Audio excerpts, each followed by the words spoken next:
जय हिंद मेरे प्यारे साथियों, स्वागत है आप सभी का हमारे यूट्यूब चैनल टारगेट सक्सेस 7.0 में। दोस्तों, आज की वीडियो में हम लोग पढ़ने वाले हैं नवोदय के मैथ का चैप्टर फर्स्ट, जिस चैप्टर का नाम है संख्या और संख्या पद्धति, यानी नंबर एंड नंबर सिस्टम। तो चलिए ज्यादा देर ना बात करते हुए स्टार्ट करते हैं अपनी सेशन।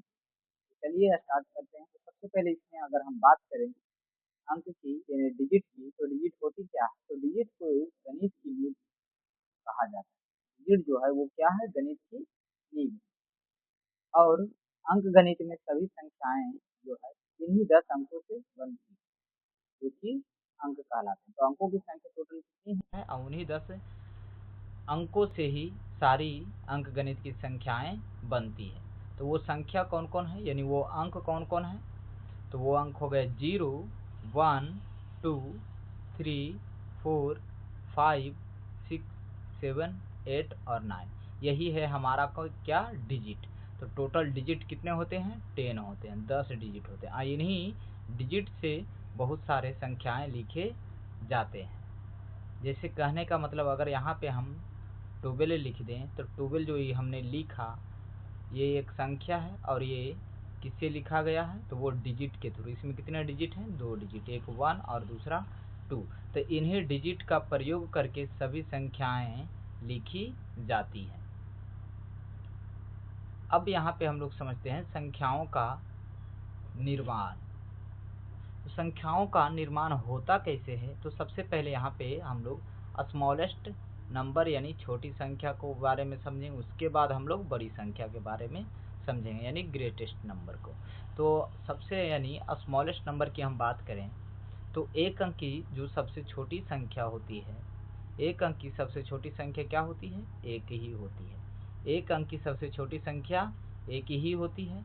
2 अंक की सबसे छोटी संख्या 10 होती है और 3 अंक की सबसे छोटी संख्या 100 होती है।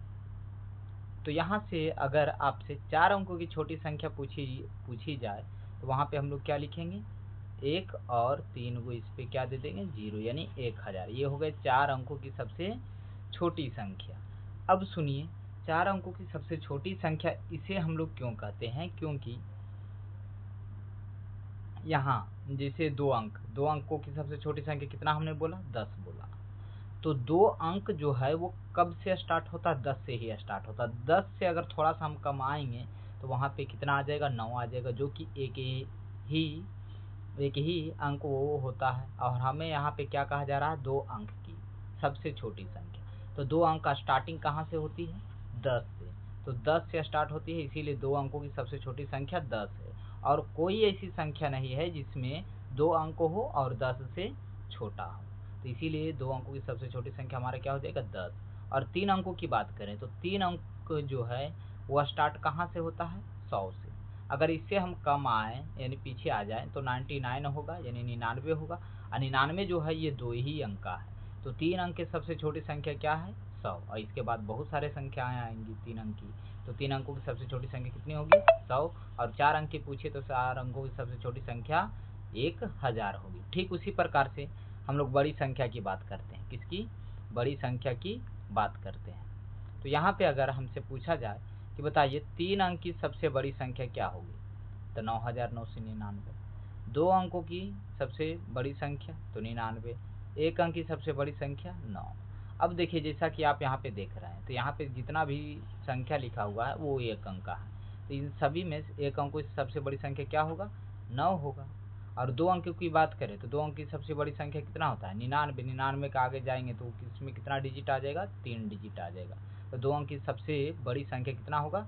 99। और 3 अंकों की सबसे बड़ी संख्या 999। तो इस प्रकार से अगर जब भी हमें बड़ी संख्या पूछी जाए तो जितनी अंक की बड़ी संख्या पूछी जाए उतना हम क्या करेंगे? 9 दे दें। अगर 5 अंकों की पूछी जाए तो हम क्या करेंगे? 5 गो 9 दे देंगे। 6 अंक की पूछी जाए तो 6 गो क्या करेंगे? 9 दे देंगे। ठीक इसी प्रकार से हम लोग छोटी संख्या और बड़ी संख्या को लिखते हैं। चलिए अब हम लोग आगे बढ़ते हैं। तो जैसा कि आप यहाँ पे देख रहे होंगे, यहाँ पे एक इस प्रकार से बनाया गया है। सबसे पहले हम लोग बात करते हैं नेचुरल नंबर की, यानी प्राकृतिक संख्या की, यानी नेचुरल नंबर। नेचुरल नंबर यानी प्राकृत संख्या। तो प्राकृत संख्या किसे कहते हैं? तो गिनती की जो संख्या होती है उसे ही हम लोग क्या कहते हैं? प्राकृत संख्या कहते हैं। एग्जाम्पल में क्या होगा? 1 2 3 4 डॉट डॉट डॉट, इस प्रकार से ये सारा क्या कहलाएगा? प्राकृत संख्या कहलाएगी। चलिए अब जो है प्राकृत संख्या में ही अगर हम प्राकृत संख्याओं में जीरो को मिला दें, किसको मिला दें? जीरो को मिला दें। तो जीरो को मिला दें यानी जैसे यहाँ पे 1 2 3 4 क्या था? प्राकृत संख्या, इसमें हम जीरो को क्या किए हैं? इंक्लूड किए। तो हमारा कौन सा संख्या बन गया? हमारा पूर्ण संख्या बन गया। ये जो संख्या है अपने आप में क्या हो गई है? पूर्ण हो गई है, इसीलिए इसे हम लोग क्या बोलते हैं? पूर्ण संख्या कहते हैं। उसके बाद आगे हम लोग समझते हैं कि अगर पूर्ण संख्याएं यानी पूर्ण संख्या प्लस में ऋणात्मक संख्या इसमें अगर ऐड कर दें, यानी पूर्ण संख्या में ये जो हमारा पूर्ण संख्या है इसमें अगर ऋणात्मक संख्या को क्या किया जाए? जोड़ दिया जाए तो क्या कहला जाएगा? वो पूर्णांक कहला जाएगा यानी इंटीजर कहला जाएगा, जैसा कि आप यहाँ पे देख सकते हैं। चलिए अब हम लोग आगे बढ़ते हैं। आगे है हमारा सम संख्या यानी इवन नंबर यानी सम संख्या हम लोग कहेंगे किसे? सम संख्या हम लोग कहेंगे किसे? तो जो संख्या दो से पूरा क्या हो जाए? विभाजित हो जाए, उसे हम लोग क्या कहेंगे? सम संख्या। जैसा कि यहाँ पे देख सकते हैं 2 4 6 8 10 ये सारी संख्याएं जो है वो 2 से विभाजित हो जाती है, इसीलिए इसे हम लोग क्या कहते हैं? सम संख्या। और विषम संख्या की बात करते हैं यानी ऑड नंबर की, तो ऑड नंबर किसे कहते हैं? तो जो संख्या 2 से पूरा विभाजित नहीं होती है उसे हम लोग क्या कहते हैं? विषम संख्या कहते हैं। एग्जाम्पल में क्या होगा? 1 3 5 7। देखिए यहाँ पे जो भी संख्या वो 2 से विभाजित नहीं होती है, इसीलिए क्या कहलाएगी? विषम संख्या। यहाँ पे आप लोग एक बात याद रखिएगा, सबसे छोटी सम संख्या जो है वो हमारा 2 होता है, सबसे छोटी विषम संख्या जो है वो हमारा क्या होगा? 1 होगा।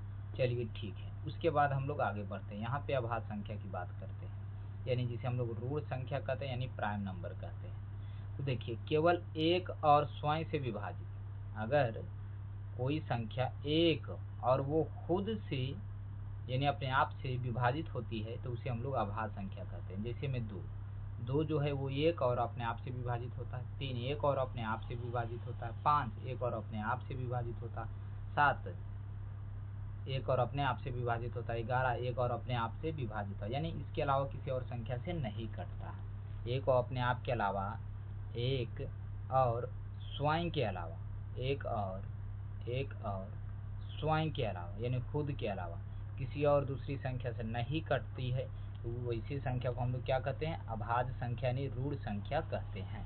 अब यहाँ पे हम बात करते हैं यौगिक संख्या की, यानी संयुक्त संख्या, जिसे हम लोग बोलते हैं कंपोजिट नंबर।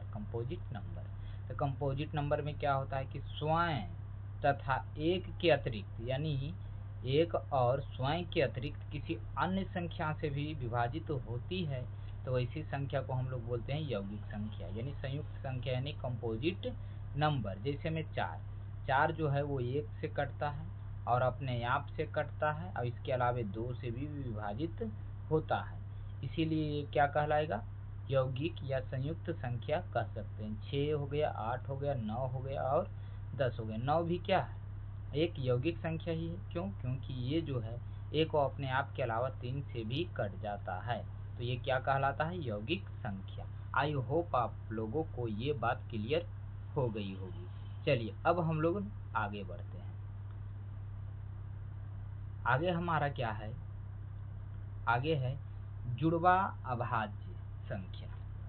तो जुड़वा अभाज्य संख्या किसे हम लोग कहते हैं? तो अभाज्य संख्याओं का जोड़ा जिनके बीच का अंतर कितना हो? 2 हो। जैसा कि आप यहाँ पे देख सकते हैं, एक क्या है? 3 है और दूसरा जो है वो 5 है। ये दोनों का बीच का जो डिफरेंस है, वो कितना है? 2 है। दोनों के बीच का डिफरेंस कितना है? 2 है। तो ये जुड़वा अभाज्य संख्याएं कहलाएगी, यानी बीच का डिफरेंस 2 होना चाहिए और दोनों क्या होना चाहिए? अभाज्य हो जाना। जैसे यहाँ पे 5 क्या है? अभाज्य संख्या है, एक अपने आप के अलावा किसी से नहीं कटता। 7 भी एक अपने आप के अलावा किसी से नहीं कटता। ये दोनों के बीच का अंतर कितना है? 2 है। तो ये क्या कहला जाएगा? ये कहला जाएगा जुड़वा अभाज्य संख्या। उसी प्रकार से हम लोग 7 और 9 क्या ले सकते हैं, नहीं ले सकते हैं। क्यों नहीं ले सकते हैं, ये जो अभाज्य संख्या है लेकिन ये अभाज्य संख्या नहीं है, तो इसीलिए इसे हम लोग नहीं लेंगे।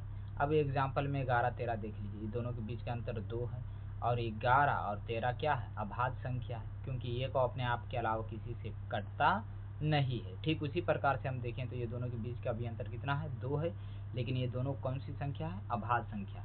तो ऐसे संख्या को हम लोग क्या कहते हैं, जुड़वा अभाज्य संख्या। क्या कहते हैं, जुड़वा अभाज्य संख्या। चलिए अब हम लोग देखते हैं संपूर्ण संख्या यानी कंप्लीट नंबर। तो कंप्लीट नंबर को देखते हैं, तो जिसके सभी अपवर्तकों का योग उस संख्या से दुगना हो उसे हम लोग क्या कहते हैं, संपूर्ण संख्या कहते हैं। जैसे कि यहाँ पे देखिए, यहाँ पे क्या है, 1 है, 2 है, 3 है एंड 6 है। तो इन सभी को हमने ऐड किया तो हमारा कितना आ गया, 12 आ गया। उसके बाद में यहाँ पे 2 और 6 को हमने मल्टीप्लाई किया, यानी इस प्रकार से 12 को लिख सकते हैं 2 इंटू 6। तो यहाँ पे क्या कह रहा था कि जिसके सभी अपवर्तक यानी जिसके सभी फैक्टर का योग संख्या से दुगना हो, संख्या से दुगना हो, वो क्या कहलाता है, संपूर्ण संख्या कहलाता है। जिससे में 6 के अपवर्तक क्या क्या है, तो 6 के अपवर्तक क्या है, 1 है, 2 है, 3 है, 6 है, यानी ये सारे फैक्टर किसके हैं, 6 के। अब वो बताइए, इन सभी को हमने ऐड किया तो हमारा योग कितना आया, 12 है, जो कि 6 का कितना है, दोगुना। तो ये कौन सी संख्या कहलाएगी, संपूर्ण संख्या कहलाएगी, संपूर्ण संख्या कहलाएगी। चलिए हम अब लोग आगे बढ़ते हैं। चलिए ध्यान दीजिए यहाँ पे 567। अब देखिए यहाँ पे हम लोग स्थानीय मान के बारे में समझेंगे, यानी प्लेस वैल्यू और फेस वैल्यू। तो यहाँ 5 जो है यानी स्थान परिवर्तन से मान, ये स्थान परिवर्तन से मान जो है वो क्या होता है, बदलता है। अगर जगह बदला तो उसका मान भी बदलेगा, उसका मान भी क्या होगा, बदलेगा। जैसे कहने का मतलब 567 में 5 का अगर स्थानीय मान हमसे पूछा जाए तो कितना हो जाएगा, 500 हो जाएगा। और वही फेस वैल्यू क्या होता है, फेस वैल्यू हम लोग उसे बोलते हैं जो जिसमें यानी मान स्थान परिवर्तन से नहीं बदलता, स्थान कहीं पे भी हो उसका वैल्यू वही होगा, वही कहलाता है फेस वैल्यू। जैसे कहने का मतलब इसमें फेस वैल्यू पूछ दिया 5 का, तो 5 का फेस वैल्यू क्या हुआ, 5 ही हुआ, लेकिन इसका प्लेस वैल्यू क्या होगा, 500 होगा। अब सुनिए, तो प्लेस की कीमत होती है, किसकी कीमत होती है, प्लेस की। अगर प्लेस बदला तो उसका जो है कीमत क्या होगा, बढ़ेगा या तो घटेगा, इस टाइप का होगा, तो प्लेस का कीमत होता है। बट फेस वैल्यू की बात करें तो फेस मतलब सीधे समझिएगा, फेस बदलता नहीं है। तो यहाँ पे 5 का फेस वैल्यू पूछा है तो 5 होगा, और इसका प्लेस वैल्यू पूछ दिया जाए तो इस तरह से आप निकाल सकते हैं। तो यहाँ पे इकाई दहाई सैकड़ा, यानी इसका स्थान क्या है, यानी प्लेस क्या है, सैकड़ा है। तो 5 को अगर सैकड़े से गुना करेंगे तो क्या आएगा, 500, इस प्रकार से। चलिए अब हम लोग आगे बढ़ते हैं। अब यहाँ पे देखिए संयोजी विलोम यानी एडिटिव इनवर्स। तो जिन दोनों संख्याओं का योग जो है शून्य हो तो उसे हम लोग क्या बोलते हैं, एडिटिव इनवर्स कहते हैं। जैसे कहने का मतलब यहाँ पे ये है और प्लस यहाँ पे माइनस में है, तो यहाँ पे हमारा क्या आ रहा है, 0, हमारा क्या आ रहा है, 0, तो इसे हम लोग क्या बोलेंगे, संयोजी विलोम, संयोजी विलोम। तो 2 का संयोजी विलोम क्या हो जाएगा, -2, यानी कहने का मतलब जोड़ने पे क्या आ जाए, 0 आ जाना चाहिए, क्या आ जाना चाहिए, 0। तो 2 में अगर -2 को हम जोड़ देंगे तो हमारा क्या आ जाएगा, 0। तो 2 का संयोजी विलोम क्या होगा, 2 होगा। अब यहाँ पे क्या है, गुणात्मक विलोम। तो गुणात्मक विलोम को भी यहाँ पे हम लोग समझेंगे यानी मल्टीप्लिकेटिव इनवर्स के बारे में। तो जिन दो संख्याओं का गुणनफल क्या हो, 1 हो, उसे हम लोग क्या कहते हैं, गुणात्मक विलोम कहते हैं। जैसे कहने का मतलब a और गुना में 1/a, तो a से ये कैंसिल हो जाएगा, हमारा बचेगा क्या, 1 आएगा। तो इस प्रकार से ये क्या कहलाता है, गुणात्मक विलोम। तो a का गुणात्मक विलोम हमारा क्या हो गया, 1/a जो है इसका गुणात्मक विलोम हो गया। उसी प्रकार से 2 का गुणात्मक विलोम पूछेगा, तो जैसे 2 का भी गुणात्मक विलोम पूछा, तो इसमें वो किस संख्या से गुना करें कि हमारा कितना आ जाए, 1 आ जाए। तो 1/2 से गुना करेंगे तो 2 का गुणात्मक विलोम कितना आएगा, 1/2, 1/2।